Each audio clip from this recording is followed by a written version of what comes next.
คณะผู้บริหารแผนกยุทธาธิการและขนส่งแขวงพุ่งสลีเปิดบ้านดำเนินชีวิตการเมืองท้ายสมัยตอนเช้าของวันที่2 มิถุนายน 2025 นี้คณะผู้บริหารแผนกยุทธาธิการและขนส่งแขวงพุ่งสลีจัดกองประชุมเปิดบ้านดำเนินชีวิตการเมืองท้ายสมัย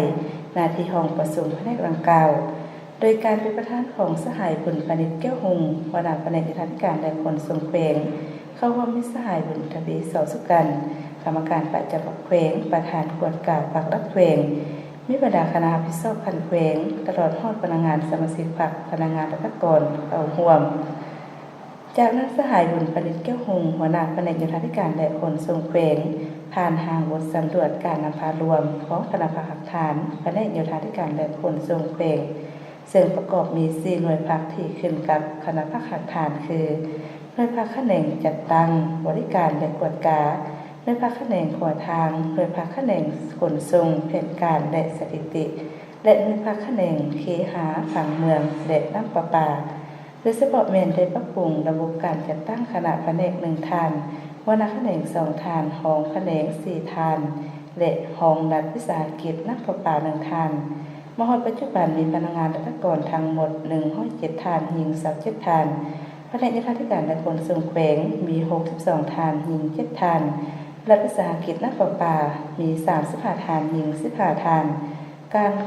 กองคุ้มครองสนามบินและกองคุ้มครองการจราจรทางอากาศมี10ฐานหญิง5ฐานจากนั้นบรรดาสหายคณะภาคสมาชิกภาคและประกอบความคิดความเห็นใส่ห่างบทสำรวจการนำพารวมของคณะภาคหลักฐานอย่างคงไปคงมาเพื่อสอบให้เห็นด้านดีผลสำเร็จด้านอ่อนของโครงค้างที่จะต้องในสืบต่อปรับปรุงแก้ไขเพื่อในสาเหตุให้ห่างบทสำรวจการนำพารวมของคณะภาคหลักฐานมีเนื้อในสมบูรณ์และครบถ้วนในกองประชุมคณะภาคหลักฐานได้ผ่านไปสำรวจตนเองในตลอดระยะที่ผ่านมาพร้อมกันนี้ได้แบ่งจุเพื่อให้สมาชิกพรรคแต่ละสหายได้ผ่านบทสำรวจของตนเองเพื่อให้หมู่คณะประกอบความคิดความเห็นตามนี้ก็สร้างช่วยเหลือซึ่งกันและกันอย่างคงไปคงมาสอให้เห็นด้านอ่อนของโครงค้างที่เหตุบ่ทันใดเพื่อจะปรับปรุงแก้ไขในต่อหน้าเพื่อเฮ็ดเวียกงานให้ดีขึ้นกว่าเก่าพร้อมกันก่อสร้างช่วยเหลือซึ่งกันและกันบนพื้นฐานความเป็นเอกภาพจริงใจรักษาได้ความสามัคคีหลีกเลี่ยงแนวคิดอคติส่วนตัวเพื่อให้หน่วยภาคมีความปลอดภัยเข้มแข็งหนักแน่นแสดงว่าต้นนั้นมีประสบความเขา